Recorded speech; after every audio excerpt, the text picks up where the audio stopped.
My name is Skye Jitani. I'm the author of The Divine Commodity. In 1889, Vincent van Gogh composed his most famous painting, Starry Night. Art historians say that this was the pinnacle of Vincent's own self-identity and spiritual reflection. In the painting, we see the churning sky full of gold and yellow colors.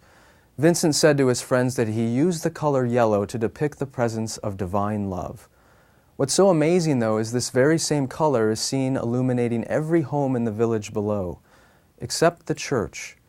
It is dark, and that was a depiction of Vincent's own judgment that the church of his day was full of icy coldness. What he seems to be saying is that all the world is full of God's presence and love, but that you cannot find it within the church. More recently, a contemporary pop artist named Ron English has recomposed Vincent's painting. He still has a judgment for the church, but it looks different than it did 100 years ago. In Ron English's painting, called Starry Night Urban Sprawl, the church is not cold and dark. In fact, it's filled with light. But it's not the light of the heavens, it's the light of the consumer culture around it. This is a church that is there to entertain people and to meet spiritual needs of consumers. What he's depicting is the impact of consumerism on Christianity.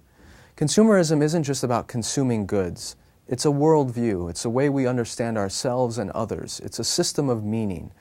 And when that worldview is infused with Christian faith, it can distort our faith.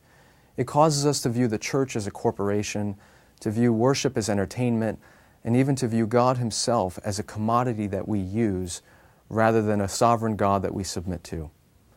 So how do we survive in the midst of a consumer culture? How do we remain faithful to God in the midst of these forces around us? Before we can live faithfully in obedience to God, we first have to have a flaming vision of what that kind of life looks like. And that comes to us through our intuitive faculties.